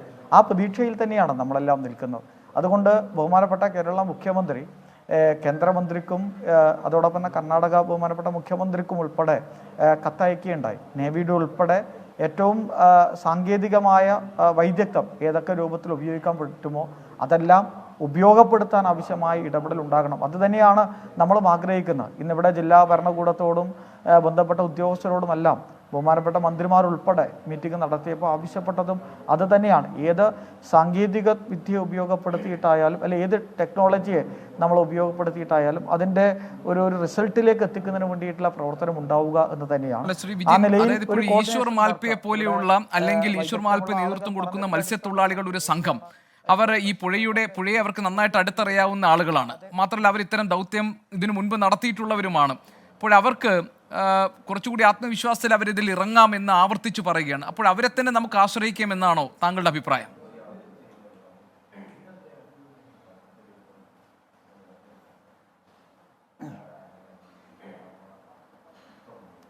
അല്ല, ഇവിടെ ഇന്നലെ മുതൽ പറഞ്ഞുകൊണ്ടിരിക്കുന്ന ചില കാര്യങ്ങൾ തീർച്ചയായും അവരുടെ ഭാഗത്തു നിന്നുള്ള ഇപ്പോഴത്തെ ഒരു അന്വേഷണം വന്നത് അത് കുറച്ചുകൂടി ഫലപ്രദമായി ഇവിടെ നടന്നു വരുന്നുണ്ട്. കാരണം 8-ലധികം വരുന്ന ഈ മാൽപ്പയുടെ നേതൃത്വത്തിലുള്ള ഒരു സംഘം, അതിൽ മത്സ്യത്തൊഴിലാളികൾ ഉൾപ്പെടെയുള്ള സംഘം, അവർ നേരത്തെ അങ്ങ് സൂചിപ്പിച്ച പോലെ തന്നെ പുഴയെക്കുറിച്ച് നന്നായി അറിയാം, ഈ ഒഴുക്കിനെ കുറിച്ച് നന്നായിട്ട് അറിയാം. അപ്പോൾ ആ ഒരു സംഘം ഇതിൽ വളരെ സജീവമായി നേവിയുടെ ഉൾപ്പെടെ മറ്റ് സംവിധാനങ്ങളുടെ കൂടി പിന്തുണയോടുകൂടിയുള്ള പ്രവർത്തനം ഒരു പാർട്ടിൽ നടക്കുന്നുണ്ട്. പിന്നെ മറ്റൊന്ന് നേരത്തെ തന്നെ നമ്മൾ ചർച്ച ചെയ്താണ്, മാധ്യമങ്ങളിൽ ചർച്ച ചെയ്തുകൊണ്ടിരിക്കുകയാണ് പാൻറ്റൂൺ. അതിനെക്കുറിച്ച് രണ്ട് ഒപ്പീനിയനുകൾ വരുന്നുണ്ട്. എന്തായാലും ഫ്ലോട്ടിംഗ് സംവിധാനം ഇന്നിപ്പോൾ ജില്ലാ കലക്ടർ നമ്മൾ വൈകിട്ട് ഇന്നത്തെ രക്ഷാദൗത്യം പൂർത്തീകരിച്ച് നമ്മൾ മടങ്ങുമ്പോൾ കലക്ടർ പറഞ്ഞത് ഇന്ന് രാജസ്ഥാനിലുള്ള ഒരു വിദഗ്ധ സംഘം കൂടി രാത്രിയോടുകൂടി എത്തുന്നതാണ്. നാളെ അവരുടെ കൂടിയുള്ള ഒരു സേവനം ഇതിൻ്റെ ഭാഗമായിട്ട് നമുക്ക് ലഭിക്കാൻ പറ്റുന്നു എന്നുള്ളതാണ്. നമ്മളിപ്പോൾ പറഞ്ഞതും ബഹുമാനപ്പെട്ട കേരള മുഖ്യമന്ത്രി കേന്ദ്ര ഗവൺമെൻറ്റിനോട് ആവശ്യപ്പെട്ടതും ഏത് തരത്തിലുള്ള സാങ്കേതിക വിദ്യയാണ് ഉപയോഗപ്പെടുത്താൻ പറ്റുക അതെല്ലാം ഉപയോഗപ്പെടുത്തി നമുക്ക് ഈ ട്രക്ക് കണ്ടെത്തുക, അർജുനെ കണ്ടെത്തുക എന്നത് വളരെ പ്രധാനമായി തന്നെ കാണുകയാണ്. ആ നിലയിലുള്ള രക്ഷാപ്രവർത്തനങ്ങൾ വേണം. ഒരിക്കലും ഇവിടെ വന്ന് മന്ത്രിമാരോ നമ്മളോ MLA നമ്മളെല്ലാം വന്ന് അവരുടെ പ്രവർത്തനത്തെ തടസ്സപ്പെടുന്ന നിലയിലേക്കല്ല, അവരുമായി നമ്മുടെ ചില ആശങ്കകൾ പങ്കുവെക്കുക, കേരളത്തിലെ ജനങ്ങൾ അല്ലെങ്കിൽ അവരെല്ലാം ആഗ്രഹിക്കുന്ന നിലയിലുള്ള ആശങ്കകൾ അവരോട് ശ്രദ്ധയിൽപ്പെടുത്തുകയും ഈ പ്രവർത്തനത്തിന് ഒരു പ്രോത്സാഹനം എന്ന വണ്ണം നമ്മളെല്ലാം കേന്ദ്രീകരിച്ചുകൊണ്ട് പ്രവർത്തിക്കുന്ന നിലയിൽ തന്നെയാണ് കാര്യങ്ങൾ നിൽക്കുന്നത്. അതുകൊണ്ട് ഇവിടുത്തെ ജില്ലാ ഭരണകൂടത്തോടും അതോടൊപ്പം തന്നെ പൊതുവിൽ നേവിയോടും ഒക്കെ നമ്മൾ ആഗ്രഹിക്കുന്നത് തന്നെയാണ്. ഏതൊക്കെ സാങ്കേതിക വിദ്യയാണ്, ഞാൻ സ്വാഭാവികമായിട്ടും ഞാൻ അതിനകത്തൊരു എക്സ്പേർട്ടല്ല, ഇവിടെ ഇപ്പോൾ ഇന്ദ്രപാൽ സാർ ഉൾപ്പെടെ അദ്ദേഹം സംസാരിച്ചു കൊണ്ടിരിക്കുന്നുണ്ട്. അപ്പോൾ നമ്മളും ആഗ്രഹിക്കുന്നതാണ് ഇത് ഏത് വിധേനയും കണ്ടെത്തുക, അതിന് ഏത് സാങ്കേതിക വിദ്യയാണോ ഏത് തരത്തിലാണോ നമുക്ക് ഇടപെടാൻ പറ്റുക ആ നിലയിൽ ഇടപെട്ടുകൊണ്ട് ഈ ട്രക്ക് കണ്ടെത്താൻ അർജുനെ കണ്ടെത്താനുള്ളൊരു പ്രവർത്തനം നടക്കുക എന്നുള്ളതാണ്. ഇവിടുത്തെ പ്രാദേശികമായ ജനങ്ങളോട് ഇന്ന് സംസാരിച്ചപ്പോൾ ഈ പുഴയുടെ ഒഴുക്കിനെ സംബന്ധിച്ച് അവർ പറഞ്ഞു, ഒഴുക്ക് വളരെ ഭീകരമായ നിലയിൽ തന്നെ തുടരുകയാണ്. അപ്പോൾ അവർ പറഞ്ഞത് സാധാരണ സെപ്റ്റംബർ വരെ ഈ ഒഴുക്കുണ്ടാകുമെന്നാണ്. അതിനുശേഷം പുഴ ശാന്തമാണ്, വളരെ ശുദ്ധമായ ജലമാണ് ഈ പുഴയിൽ ഉണ്ടാകുന്നത്, കുടിക്കാൻ ഉൾപ്പെടെ അവർ ഈ വെള്ളമാണ് ഉപയോഗിക്കുന്നത്. പക്ഷേ ആ സെപ്റ്റംബർ മാസം വരെയും ശക്തമായ ഒഴുക്കാണ്. സ്വാഭാവികമായിട്ടും നമുക്ക് ആ ശക്തമായ ഒഴുക്കിനെ പ്രതിരോധിച്ചുകൊണ്ടുള്ള ഒരു പ്രവർത്തനം മാത്രമേ നമുക്ക് ഇവിടെ ഇപ്പോൾ നടത്താൻ സാധിക്കൂ. തീർച്ചയായും ആ ശക്തമായ ഒഴുക്കിനെ ഉൾപ്പെടെ പ്രതിരോധിച്ചുകൊണ്ട് അല്ലെങ്കിൽ ആ ഒഴുക്കിൽ ഉൾപ്പെടെ ഏതെല്ലാം വിധത്തിൽ സാങ്കേതിക വിദ്യയെ നമുക്ക് ഉപയോഗപ്പെടുത്താൻ പറ്റും അതെല്ലാം ഉപയോഗപ്പെടുത്തണം എന്ന് തന്നെയാണ് നമ്മൾ ആഗ്രഹിക്കുന്നത്. ആ നിലയിലെ പ്രവർത്തനം വേണമെന്ന് തന്നെയാണ് പറയുന്നത്. ഇന്ന് ഇവിടെ നേരത്തെ തന്നെ കണ്ടെത്തിയ ഇന്ദ്രപാൽ സാർ ഉൾപ്പെടെ ഇവിടെ സൂചിപ്പിച്ചു, കണ്ടെത്തിയ ആ പ്രധാനപ്പെട്ട ഒരു പോയിന്റ് കേന്ദ്രീകരിച്ചുകൊണ്ടുള്ള കുറച്ചുകൂടി ഊർജിതമായ ഒരു പരിശോധനയാണ് ഇന്ന് ഇവിടെ നടന്നിട്ടുള്ളത്. ശരി, ശ്രീ വിജിൻ, താങ്കൾ പറഞ്ഞതുപോലെ തന്നെ ഇപ്പോൾ ഞാൻ മനസ്സിലാക്കുന്നത് കേരളത്തിൻ്റെ ഈ കാര്യത്തിലുള്ളൊരു സ്റ്റാൻഡ് എന്ന് പറയുന്നത് അർജുനെ കണ്ടെത്തുന്നതുവരെ ഈ രക്ഷാദൗത്യം എന്നത്, ഈ പരിശോധന എന്നത് തുടരണം എന്നുള്ളതാണ്. അതെനിക്ക് തോന്നുന്നു കർണാടക സർക്കാരിന് ഇതിനോടകം തന്നെ അറിയിച്ചിട്ടുണ്ട്. താങ്കൾ ഉൾപ്പെടെയുള്ളവർ സംഭവ സ്ഥലത്ത് ക്യാമ്പ് ചെയ്ത് ഈ കാര്യങ്ങളൊക്കെ നിരീക്ഷിക്കുകയും വേണ്ട വിലയിരുത്തലൊക്കെ നടത്തുകയും ചെയ്യുന്നുണ്ട്. നമുക്ക് പ്രതീക്ഷിക്കാം നാളെ നടത്തുന്ന തെരച്ചിൽ, ഇപ്പോൾ CP4 എന്നതാണ് ഇന്ദ്രപാലൻ സാർ പറഞ്ഞത്, ബൈ ഓൾ പ്രോബബിലിറ്റി എല്ലാ സാധ്യതകളും ഈ കോണ്ടാക്ട് പോയിന്റ് 4 തന്നെയായിരിക്കും അർജുൻ്റെ ലോറി എന്നതാണ് അനുമാനങ്ങളാണ്. എങ്കിലും അത് കേന്ദ്രീകരിച്ച് നടത്തുന്ന പരിശോധനകളിൽ ഒരുപക്ഷെ നമുക്ക് അർജുനെ കുറിച്ചുള്ള വിവരങ്ങൾ കിട്ടിയേക്കാം. അങ്ങനെ കിട്ടട്ടെ, കാരണം ഈ കഴിഞ്ഞ ദിവസങ്ങളിലൊക്കെ തീ തിന്ന് കഴിയുകയാണ് കോഴിക്കോട്ട് അർജുൻ്റെ കുടുംബം. നമ്മളൊക്കെ തന്നെയും ഈ ദിവസങ്ങളിൽ അർജുനെ കുറിച്ചൊരു വിവരം കിട്ടാൻ വേണ്ടി കാത്തു നിൽക്കുകയാണ്. നാട്ടുകാരാകെ ആശങ്കയിൽ തന്നെ കഴിയുകയാണ്. അതുകൊണ്ട് അനുകൂലമായ നമുക്ക് ആശ്വസിക്കാവുന്ന എന്തെങ്കിലും ഒരു വിവരം അർജുനെ കുറിച്ച് കിട്ടുമെന്ന് നമുക്ക് കരുതാം. വളരെയധികം നന്ദി ശ്രീ വിജിൻ MLA, താങ്കൾ അവിടെ നിന്നും ഈ വിവരങ്ങളൊക്കെ പങ്കുവച്ചതിന്. ഇന്ദ്രപാലൻ സാർ, എനിക്ക് താങ്കളോട് ചോദിക്കാനുള്ള ഒരു ചോദ്യം, എനിക്ക് കൃത്യമായി അറിയാത്തൊരു കാര്യമാണ് ഈ കമ്പ്യൂട്ടേഷണൽ ഫ്ലൂയിഡ് ഡൈനാമിക് സ്റ്റഡി എന്നതിനെക്കുറിച്ച് ഞാൻ വായിച്ചു. അത് ഈ വെള്ളത്തിൻ്റെ ഒഴുക്ക്, അതുപോലെ തന്നെ ഏതെങ്കിലും ശരീരഭാഗങ്ങൾ അടക്കമുള്ള ഏതെങ്കിലും വസ്തുക്കളെ പറ്റിയൊക്കെ മനസ്സിലാക്കാൻ കഴിയുന്ന, നമ്മളെ സഹായിക്കുന്ന ഒന്നാണ് കമ്പ്യൂട്ടേഷണൽ ഫ്ലൂയിഡ് ഡൈനാമിക് സ്റ്റഡി എന്നതാണ്. അത് നമ്മുടെ നാട്ടിലുണ്ടോ, നമ്മുടെ രാജ്യത്തുണ്ടോ? താങ്കൾക്ക് അതിനെക്കുറിച്ച് എത്രത്തോളം അറിയാം? ഞാനിത് വായിച്ച് മനസ്സിലാക്കിയതാണ്, താങ്കൾക്ക് അതിൻ്റെ കമൻറ്റ് പറയാം.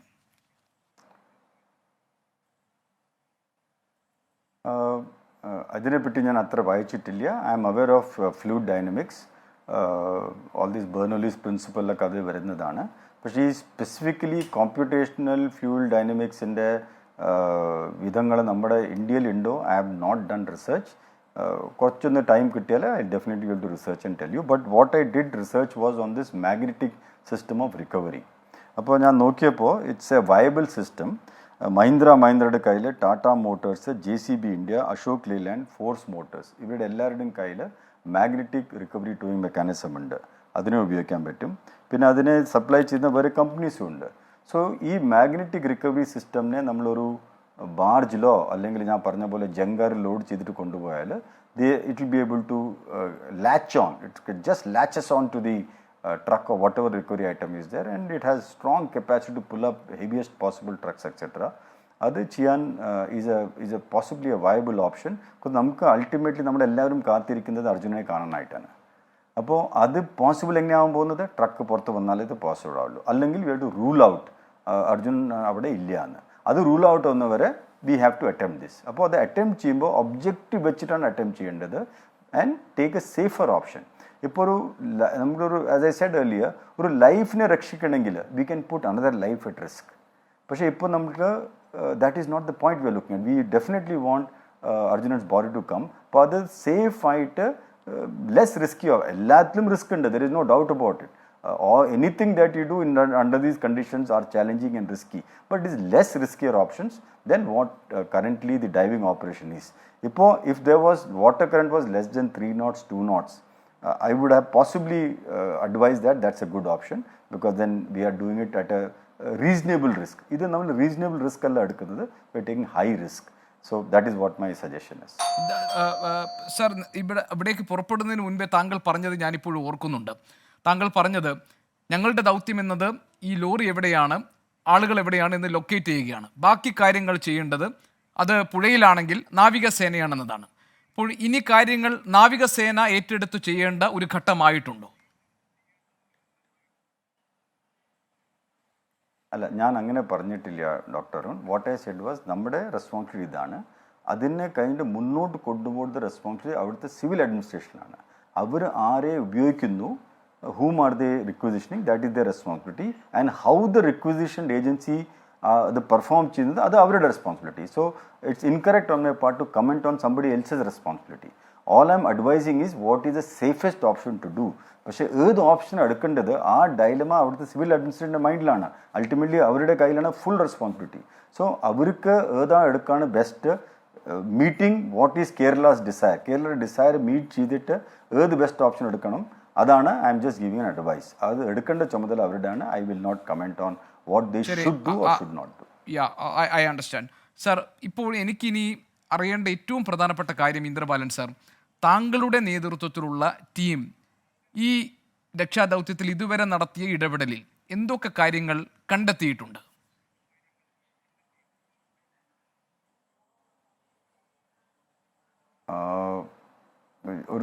കുറച്ച് ഇംഗ്ലീഷിൽ റിപ്പീറ്റ് ചെയ്യൂ question. It's A little complex question. No, it's a very simple question actually. What are your findings? What is the findings that you and your team has so far? Okay, findings. Yeah. Okay, findings നമ്മൾ മീഡിയക്ക് already share ചെയ്തു. I think those findings are already there with the media. Very clear findings we have given. അപ്പോൾ അതിനെപ്പറ്റി വീണ്ടും repeat ചെയ്യുന്നത് അല്ല, ഞാൻ ചോദിക്കാൻ കാരണം yesterday you said the most strongest signal you got it from CP3, and by high probability that will be the spot where the lorry might be, lorry spot. But today we have another spot, CP4. So അതിനകത്ത് ഒരു change വന്നിട്ടുണ്ടല്ലോ sir? Correct, definitely വന്നിട്ടുണ്ട്. C okay, so if that is a discussion, let's go back to the beginning point. Now imagine a hypothetical situation where we were requisitioned right from the beginning, totally hypothetical situation where we are completely devoid of any information. നമ്മുടെ ഒരു ഇൻഫർമേഷനും ഇല്ല. We are called and they said this is an area, നമ്മൾ blind ആണ്, please tell us where the truck is or what is where. So what we will do, we will do a run from the point where the action happened, where the landslide happened. അവിടുന്ന് scan ചെയ്യാൻ തുടങ്ങും. 1 meter swath is the swath of the drone. ആ 1 meter swath വെച്ചിട്ട് you will scan 240 meters up, 240 meters down, 240 meters up, 240 meters down. ഈ full run ചെയ്തിട്ട് we have to go for about a kilometer at the least. പോയാൽ ഈ full സ്വാത്ത് കിട്ടും. അതിൽ will first capture wherever we are getting clear signatures. that is the first round of action. ആ signatures കിട്ടുന്ന അവിടേക്ക് then we do a second swath on a more focused swath to see which is a stronger signal, which is a weaker signal. ഇങ്ങനെ rule out ആയിട്ട് we would have come to a picture that എത്ര spot ഉണ്ടെന്ന്. We have not done that because we wanted to save time, because we wanted to give information as early as possible for us to act on it. അത് കാരണം when we reached there, we had a big advantage that avade namukku oru nalla briefing kitti, and before us people had done some wonderful work, whether it is from the engineers, CME Pune magnetometer kondu vandu, നമ്മുടെ navy അവരും നല്ല information നമുക്ക് തന്നു. They have use side looking radar. അവിടുത്തെ SP ഉണ്ട് mister Narayanan, he gave us very good briefing. അപ്പോൾ അതുള്ള കാരണം നമുക്കൊരു we had a good advantage. That is when such a short time we were able to come to some conclusion. അപ്പോൾ അവർ തന്ന suggested points ആണ് നമ്മൾ തുടങ്ങിയത്. Those are the points we worked upon. അത് 2 പോയിന്റാണ് അപ്പോൾ ഉണ്ടായിരുന്നത്. We could have just said ഈ 2 പോയിന്റിൽ ഉണ്ടോ ഇല്ലയോ എന്ന്. One is high probability, one is low probability, and we said that's over. പക്ഷെ അത് ചെയ്യാതെ we decide to go to another place where we got some signatures as you are doing the run. അവിടെ പരിശോധിച്ചപ്പോൾ we got that അവിടെ നല്ല signal ഉണ്ട്. And that is we had to stop there because the time ran out and heavy rain came and we had to stop operations. So within the 3 spots we identified, we said that has the highest probability, and that would have happened had we not done any more operations. Now that we had another opportunity next day in the morning, because third ile nammal ratri when we studied that entire signature, avade a scattered signature kitti, which was not that of a truck, because only at night we got chance to go through detailed study of the signatures. Vainaram we gave a estimate of immediate signatures. So study ചെയ്തപ്പോൾ scatter signature ചെയ്തപ്പോൾ നമുക്ക് തന്നെ ഒരു ഡൗട്ടായി, why this signature is so scattered? Can the truck be so long? What part is lying there, or is there some other part lying next to it? അവിടെ railing അവിടെ പോയി കിടക്കണം, because fourth spot is not available. So that was still in my mind. ആ fourth spot എവിടെയാണ്? So maybe the railing is also lying, truck is also lying there. അതായിരിക്കും അങ്ങനെ ഒരു longitudinal scattering കിട്ടുന്നത്. അത് വെച്ച് തിരിച്ചു വന്നപ്പോൾ next day in the morning when we did a little more scan for, as I said, navigational error correction and ruling out some more things because of some inputs we got, അത് അടച്ചപ്പോൾ അവിടെയാണ് suddenly strong signal കിട്ടിയത്. അതിനെ പരിശോധിച്ചിട്ട് when we did work on the whole day on that, we got reasonable inputs that is where the likelihood is. ചിലപ്പോൾ I am saying that if you do a full run, you might find a 5th spot. There is no doubt in my mind. Because ഇപ്പോൾ ആ ട്രക്കിന് 2 ഭാഗത്തിൽ പൊളിച്ച് കിടക്കണമെങ്കിൽ you will again get some spot. Chance ഉണ്ട്. പക്ഷേ in this area, this 4 സ്പോട്ടിന്റെ ഏരിയയിൽ there is no 5th spot is I can tell you. അതിൽ 4th spot has come up after all the examination we did last whole night. അതാണ് report submit ആവാനാണ് ഇത്ര time എടുത്തത്. Report at 11 o'clock at night, 10:30 at night. You are sitting from 6 till 11 examining it. അത് ഈ റിപ്പോർട്ടിലാണ് നമ്മൾ between 3 and 4 compare ചെയ്തിട്ട് 4th ആയിരിക്കും ഹയസ്റ്റ് പ്രോബിലിറ്റി പറഞ്ഞു. Okay sir. Doctor Subhash Chandrabose sir, ഇതിനകത്ത് ഇപ്പോഴും ഈ ദൗത്യത്തിന് നേതൃത്വം കൊടുക്കുന്ന ഇന്ദ്രബാലൻ സാർ പറയുന്നു, ഇപ്പോഴും നമ്മൾ അനുമാനങ്ങളുടെ പുറത്താണ് നമുക്ക് പരിശോധനകൾ നടത്താൻ കഴിയുക. അതുകൊണ്ട് ജീവൻ അപായപ്പെടുത്തിയുള്ള, ജീവനെ റിസ്ക് ചെയ്തുകൊണ്ടുള്ള ഒരു പരിശോധനകളെയും താൻ പിന്തുണയ്ക്കില്ല എന്നാണ്. എന്ന് പറഞ്ഞാൽ അദ്ദേഹം പറഞ്ഞത് ഇനിയൊരു സാധ്യത വേണമെങ്കിൽ 5ാമതൊരു സ്പോട്ട് അതുമാകാം എന്നാണ്. അപ്പോൾ എല്ലാം പ്രോബബിലിറ്റിയിലാണ് നമ്മൾ നിൽക്കുന്നത്. ഈ ഘട്ടത്തെ, ഇന്നത്തെ തിരച്ചിലിനെ താങ്കൾ എങ്ങനെ കാണുന്നു, വിലയിരുത്തുന്നു? ഞാൻ ശ്രീ ഗോപികൃഷ്ണൻ, താങ്കളുടെ ആദ്യത്തെ എന്നോടുള്ള സ്റ്റേറ്റ്മെൻറ്റ് പിൻവലിക്കണം. ഇന്ദ്രബാലൻ സാറല്ല ഇത് ലീഡ് ചെയ്യുന്നത്. ഇന്ദ്രബാലൻ സാറ് ഒള്ളിയ ടെക്നിക്കൽ എക്സ്പെർട്ടാണ്. അദ്ദേഹത്തിൻ്റെ അടുത്ത് ഡ്രോൺ വെച്ചുകൊണ്ടുള്ള സൈറ്റ് ലൊക്കേറ്റ് ചെയ്യാൻ പറഞ്ഞു. അദ്ദേഹം അത് വളരെ ഭംഗിയായി, അദ്ദേഹത്തിൻ്റെ എക്സ്പെർട്ടൈസ് ഉപയോഗിച്ച് വളരെ ഭംഗിയായി 3 ലൊക്കേഷൻ ആദ്യം ഐഡൻറ്റിഫൈ ചെയ്തു, 4ാമതൊരു ലൊക്കേഷൻ ഐഡൻറ്റിഫൈ ചെയ്തു. അദ്ദേഹത്തിൻ്റെ അസൈൻമെൻറ്റ് വളരെ സക്സസ് ആയിട്ട് അദ്ദേഹം ചെയ്തു. Great thing. ഇവിടെ പ്രശ്നം എന്താണ്? ആരാണ് ഇതിനെ നയിക്കുന്നത്? ഇന്ന് ഗവൺമെൻറ്റിൻ്റെ അനുവാദമില്ലാതെ ഒരു മത്സ്യത്തൊഴിലാളി ഇറങ്ങി അവിടെ അദ്ദേഹത്തിൻ്റെ ജീവൻ പണയം വെച്ചുകൊണ്ട് അദ്ദേഹം ഇറങ്ങി. ഒരു പ്രാവശ്യം അദ്ദേഹത്തിൻ്റെ കയറ് പൊട്ടിപ്പോയി. അദ്ദേഹത്തിന് എന്തെങ്കിലും സംഭവിച്ചാൽ ഹൂ ഈസ് ദി റെസ്പോൺസിബിൾ? എന്തുകൊണ്ട് അനുവാദം കൊടുക്കാതെ ഇറങ്ങിയതിന് ശേഷം SP-യും ആളുകളൊക്കെ അവിടെ നിൽക്കുന്നു, MLA-യും ഒക്കെ അവിടെ നിൽക്കുന്നു? ഞാൻ ആദ്യം മുതലേ ഗോപികൃഷ്ണൻ സാറെ പറയുന്ന വളരെ ഗൗരവമായ കാര്യം, ഇത് ജില്ലാ അഡ്മിനിസ്ട്രേഷനിൽ നിന്ന് മാറേണ്ട സമയം കഴിഞ്ഞു. ഇത് സ്റ്റേറ്റ് ഡിസാസ്റ്റർ മാനേജ്മെൻറ്റ് അതോറിറ്റി ഇത് ഏറ്റെടുക്കണം. അതിൻ്റെ നോഡൽ ഓഫീസർ എന്ന് പറയുന്നത് ചീഫ് സെക്രട്ടറിയാണ്. നോഡൽ ഓഫീസറല്ല, കമാൻഡർ ഇൻ ചീഫ് എന്ന് പറയുന്നത് ചീഫ് സെക്രട്ടറിയാണ്, ചീഫ് എക്സിക്യൂട്ടീവ് ഓഫീസർ. ഇപ്പോഴും ഡ്രഡ്ജിങ് മിഷൻ കൊണ്ടുവരണോ വേണ്ട എന്നുള്ള ചർച്ച നടക്കുന്നേ ഉള്ളൂ. ബ്ലൂ ഐ കേട്ടിട്ട് പോലുമില്ല. പിന്നെ കമ്പ്യൂട്ടേഷനെ കുറിച്ച് മനസ്സിലാക്കിയിട്ടില്ല. അപ്പം നമ്മൾ ചാനലിലോ അല്ലെങ്കിൽ ആരെങ്കിലും പറയുന്ന കാര്യങ്ങൾ കേട്ടുകൊണ്ടല്ല ഒരു ഡിസാസ്റ്റർ മാനേജ്മെൻറ്റ് സിസ്റ്റം വർക്ക് ചെയ്യേണ്ടത്. ഞാൻ ആദ്യം മുതലേ പറയുകയാണ്, from the first day onwards ഞാൻ പറയുകയാണ്, ഇതിന് കൃത്യമായ എക്സ്പെർട്ടൈസുകൾ ഒന്നിച്ചിരുന്ന് ഒരു പ്ലാൻ ഓഫ് ആക്ഷൻ, ഒരു ആക്ഷൻ പ്ലാൻ ഉണ്ടാക്കാതെയാണ് ഇപ്പോഴും നീങ്ങുന്നത്. അവർ കിട്ടുന്ന സൗകര്യങ്ങൾ വെച്ചുകൊണ്ട് കാര്യങ്ങൾ ചെയ്തു പോവുകയാണ്. അതുകൊണ്ട് ഇവിടെ നിന്ന് പോയ മന്ത്രിമാരോടൊക്കെ ഉള്ള സ്നേഹവും ബഹുമാനവും നിലനിർത്തി പറയട്ടെ, അവർ അടിയന്തരമായി ബാംഗ്ലൂരിൽ കൂടി പോകണം. പോയി ചീഫ് സെക്രട്ടറിയുമായും മുഖ്യമന്ത്രിയുമായും ഈ വിഷയം ചർച്ച ചെയ്യണം. നമ്മുടെ രാജ്യത്ത് ഡൈവ് ചെയ്യാനും അണ്ടർഗ്രൗണ്ടിൽ പോയി ഫോട്ടോ എടുക്കാനും അണ്ടർഗ്രൗണ്ടിൽ പോയി ആൾ പോയാൽ എടുക്കാനും കഴിയുന്ന സാങ്കേതിക വിദ്യ ഇല്ല എന്നൊക്കെ പറയുന്നത് അത്ര സുഖമുള്ള കാര്യമല്ല. ഈ സാങ്കേതിക വിദ്യ ഉണ്ട്. രാജസ്ഥാനിലുള്ള കാര്യം പറയുന്നു, രാജ്യത്തുണ്ട്. അപ്പോൾ രാജ്യത്ത് എവിടെയുണ്ടെങ്കിലും അത്രയും സാങ്കേതിക വിദ്യകളും രാജ്യത്തെവിടെയുള്ള മിഷൻസും വിത്തിൻ സെക്കൻഡ്സിൽ ഹെലികോപ്റ്ററിലും ഫ്ലൈറ്റിലും ഒക്കെ കൊണ്ടുവരാൻ ഡിസാസ്റ്റർ മാനേജ്മെൻറ്റ് ആക്ട് അനുസരിച്ച് കേരളം പോലും ഹെലികോപ്റ്റർ വാങ്ങിച്ചിട്ടുണ്ട്.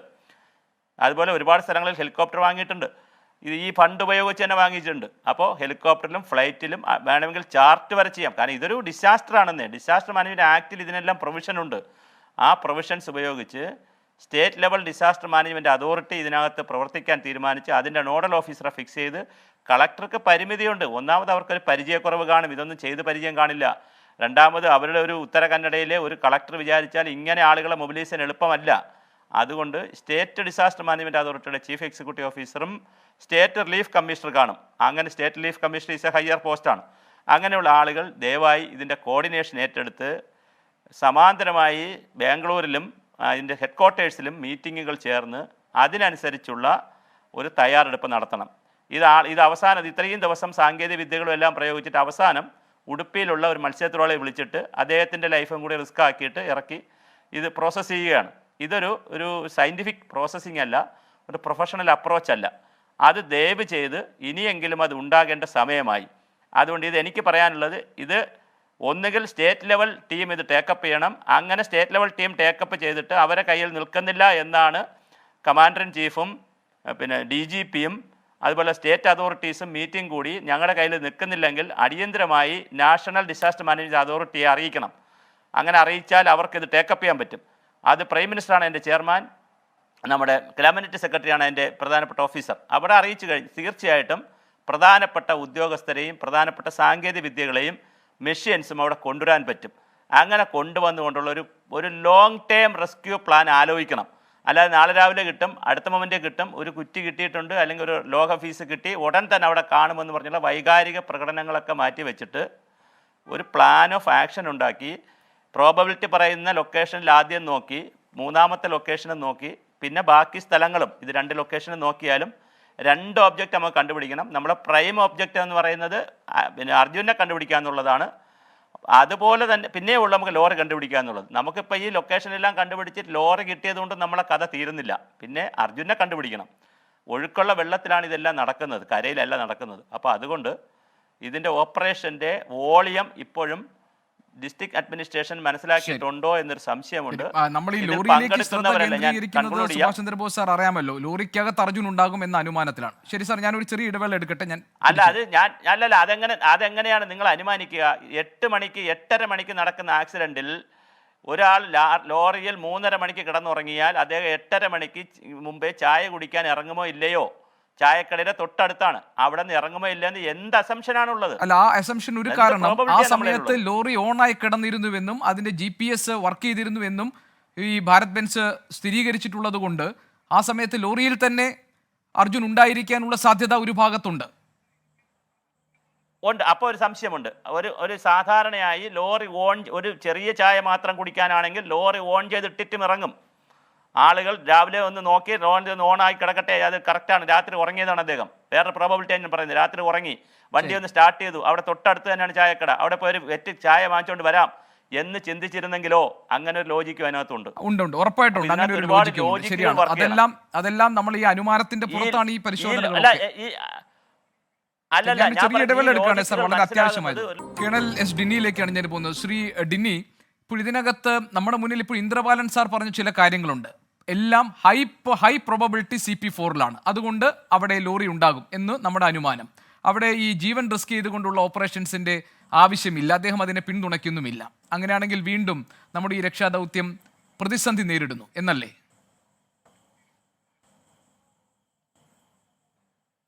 തീർച്ചയായിട്ടും ശ്രീ ഗോപി, ഞാൻ actually major general Indrapalan sir പറഞ്ഞതിനകത്ത് യോജിക്കുന്നുണ്ട്. കാരണം നമ്മളിപ്പം ഇതിനെ ഒരു റെസ്ക്യൂ ഓപ്പറേഷൻ ആയിട്ടാണോ അതൊരു റിട്രീവ് ചെയ്യാന്നുള്ള രീതിയിലേക്കാണോ കാണേണ്ടുള്ളതെന്നുള്ള ഒരു ഡിസിഷൻ ആ ഡിസാസ്റ്റർ മാനേജ്മെൻറ്റ് ടീം, നേരത്തെ സുഭാഷ് ചന്ദ്ര ബോസ് പറഞ്ഞ പോലത്തെ ആ ഒരു ടീം ഡിസൈഡ് ചെയ്യണം. എന്നിട്ട് വേണം അതിൻ്റെ റിസ്ക് അസസ്മെൻറ്റ് എത്രമാത്രം എടുക്കാൻ സാധ്യതയുണ്ട് ഇന്നത്തെ നിലവിലെ സാഹചര്യം വെച്ച്. നേരത്തെ നമ്മുടെ ഈ ബ്ലൂ ഐ അണ്ടർ വാട്ടർ ഡ്രോണിനെ കുറിച്ച് പറഞ്ഞിരുന്നു. ഞാൻ അതിൻ്റെ ജസ്റ്റ് ഒന്ന് പരിശോധിക്കുകയായിരുന്നു ശ്രീ ഗോപി. അതിൻ്റെ മാക്സിമം ഓപ്പറേഷണൽ സ്പീഡ് അതിനെ അലൗ ചെയ്യുന്നത് 2 knots ആണ്. അതായത് 2 knots ഉണ്ടെങ്കിൽ അത് ഓപ്പറേറ്റ് ചെയ്യാം. 2 knotsന് മുകളിലുണ്ടെങ്കിൽ അതുപോലും ഓപ്പറേറ്റ് ചെയ്യാൻ പറ്റത്തില്ലെന്നാണ് നമുക്ക് അത് നമ്മളൊന്ന് ജസ്റ്റ് ഒന്ന് അതിനെക്കുറിച്ച് റിസർച്ച് ചെയ്തപ്പോൾ നമ്മൾ മനസ്സിലാക്കിയത്. സോ ഈ കറണ്ട് എന്ന് പറഞ്ഞ ഒരു ഫാക്റ്റാണ്. ഇറ്റ്സ് എ ഫാസ്റ്റ് മൂവിങ് ഒരു ലേക്ക് റിവറാണ്. ആ കറണ്ടിൻ്റെ ഒരു യാഥാർത്ഥ്യം മനസ്സിലാക്കിയിട്ട് വേണം നമ്മൾ ഇതിനകത്തോട്ട് ഇറങ്ങിച്ചെല്ലാൻ. കാരണം നമുക്ക് നമ്മൾ ചെയ്യുന്ന കാര്യങ്ങൾ, അതായത് റിസോഴ്സസ് അവിടെ ഡിപ്ലോയ് ചെയ്യുന്ന കാര്യങ്ങൾ, അതിൻ്റെ റിസൾട്ട് എത്രമാത്രം ഔട്ട്കമും രണ്ടും തമ്മിലുള്ള ഒരു കമൻസറേഷൻ ഉണ്ടോ ഇല്ലയോ എന്നൊക്കെ നമുക്ക് നോക്കേണ്ടി വരും. അതിൻ്റെ ഒരു കാര്യം ഞാൻ പറയാമെന്ന് വെച്ചാൽ, നമ്മൾ ഫോർ എക്സാമ്പിൾ നമ്മളിപ്പോൾ എല്ലാ ഈ റിസോഴ്സസ് അവിടെ എംപ്ലോയ് ചെയ്യുന്നുണ്ട്. പക്ഷേ ദർ ഇസ് നോ ഗ്യാരണ്ടി. ഇപ്പോഴും നേരത്തെ പറഞ്ഞാൽ ഒരു പ്രോബബിലിറ്റിയുടെ ബേസിലാണ് നമ്മൾ വർക്ക് ചെയ്യുന്നത്. പല നേരത്തെ സുഭാഷ് ചന്ദ്ര ബോസ് സാർ പല അർജുൻ ചായ കുടിക്കാൻ ചിലപ്പോൾ പുറത്തായിരിക്കും, ഇനി അകത്ത് തന്നെ ഉണ്ടെങ്കിൽ തന്നെ അവിടെ ഉണ്ടോ ഇല്ലെന്നൊന്നും ഒരു കാര്യം നമുക്ക് അറിയാൻ പറ്റത്തില്ല. അപ്പോൾ അങ്ങനത്തെ ഒരു സ്റ്റേജിൽ ഇത്രയും റിസ്ക് എടുത്തിട്ട് ഇത്രയും ട്രെയിൻഡ് ആയിട്ടുള്ള ആളുകളായാലും ശരി, ആ ലോക്കൽ മത്സ്യത്തൊഴിലാളി ആളുകൾ ചെയ്യുക, എല്ലാവരുടെയും ജീവൻ വിലയേറിയ തന്നെയാണ്. അവരുടെ റിസ്ക് എടുത്തിട്ട് അങ്ങനെ ഒരു പരിശ്രമം ഇപ്പം നടത്തണോ എന്ന് വേണ്ടയോ എന്ന് വളരെ ഡീറ്റെയിൽഡ് ആയിട്ട് ചിന്തിച്ചിട്ട് മാത്രമേ അത് മുന്നോട്ട് പോകുന്നതാണ് എൻ്റെയും അഭിപ്രായം. കാരണം ഒരു ജീവൻ രക്ഷിക്കാനാണെങ്കിൽ തീർച്ചയായിട്ടും നമുക്ക് വി ക്യാൻ ടേക്ക് റിസ്ക്. അത് ആരായാലും എടുക്കും. പക്ഷേ എത്രമാത്രം പ്രോബബിലിറ്റി ഉണ്ട് ഇപ്പം മറ്റുള്ള കാര്യങ്ങളൊക്കെ വെച്ച് നോക്കുമ്പോൾ വളരെ വിഷമമാണ്. നമുക്ക് എല്ലാവർക്കും അറിയാം, അതൊക്കെ സംസാരിക്കുമ്പോൾ അല്ലെങ്കിൽ അതിനെക്കുറിച്ച് ചിന്തിക്കും. പക്ഷേ ദാറ്റ്സ് എ റിയാലിറ്റി. നമ്മൾ എനിക്ക് തോന്നുന്നു ശ്രീ ജിതിൻ അദ്ദേഹത്തിൻ്റെ ആ ബന്ധു തന്നെ പറഞ്ഞു, ഇപ്പോൾ അർജുനെ സേവ് ചെയ്യാൻ വേണ്ടി അടുത്ത ഒരു ലൈഫും കൂടെ അവർക്ക് തന്നെ റിസ്ക് ചെയ്യണമെന്നില്ല കുടുംബത്തിലെ വീട്ടുകാർ തന്നെ പറഞ്ഞിട്ടുണ്ട്. So I think hard decision എടുക്കാനുള്ളൊരു സമയം ഡിസ്ട്രിക്ട് ടീമിൻ്റെ മുന്നിലേക്ക് വന്നുകൊണ്ടിരിക്കുകയാണ്. അതായത് എത്രമാത്രം റിസ്ക് എടുത്ത് ഹ്യൂമൻ ഇൻ്റർവെൻഷൻ ഇതിനകത്ത് ചെയ്യാൻ പറ്റും. ടെക്നോളജിയുടെ ലിമിറ്റേഷൻസും ഈ സ്ഥിതി, അതായത് ഈ കാലാവസ്ഥയുടെയും ഇതിൻ്റെയും ആ സ്ഥിതിയിലുണ്ട്. അതുകൊണ്ട് തന്നെയാണ് മേജർ ജനറൽ ഇന്ദ്രപാലൻ സാറിൻ്റെ ഈ ഒരു അസസ്മെൻറ്റ് ചെയ്തതിനകത്തും ഇഫ് ദ വെതർ കണ്ടീഷൻസും മറ്റെല്ലാം കുറച്ചും കൂടെ ഫേവറബിൾ ആയിരുന്നെങ്കിൽ ആ പ്രോബബിലിറ്റി കുറച്ചും കൂടെ ഇൻക്രീസ് ആയിരുന്നു. പക്ഷേ അതൊരു ഫാക്റ്റാണ്, നമുക്ക് അത് ചേഞ്ച് ചെയ്യാൻ പറ്റത്തില്ല. അപ്പോൾ ആ സിറ്റുവേഷൻ മാറാതെ എത്രമാത്രം റിസ്ക് എടുക്കാം, എത്രമാത്രം ആളുകളെ ഇനിയും നമുക്ക് ഇതുപോലത്തെ റിസ്ക് എടുത്തിട്ട് അവരുടെ ജീവൻ പോലും അപകടത്തിലേക്ക് പോകണം അല്ലെങ്കിൽ അതിനെ അലൗ ചെയ്യാന്നുള്ളത് ഡിസ്ട്രിക്ട് അഡ്മിനിസ്ട്രേഷൻ വളരെ സീരിയസ് ആയിട്ട് കൺസിഡർ ചെയ്യേണ്ടതുള്ളത്. They should not come under political pressure എന്നും കൂടെ ഞാൻ അതിനകത്ത് പറയും ശ്രീ ഗോപി. കാരണം ഇപ്പൊ ധാരാളം പൊളിറ്റിക്കൽ പ്രഷർ അവിടെ ബിൽഡപ്പ് ആവുന്നുണ്ട്. ആ പൊളിറ്റിക്കൽ പ്രഷറിൽ അതിനകത്ത് വരാതെ അവരൊരു സൗണ്ട് ഡിസിഷൻ എടുക്കണമെന്ന് തന്നെയാണ് എൻ്റെ ഇപ്പോഴത്തെ എൻ്റെ I want to bring this point forward.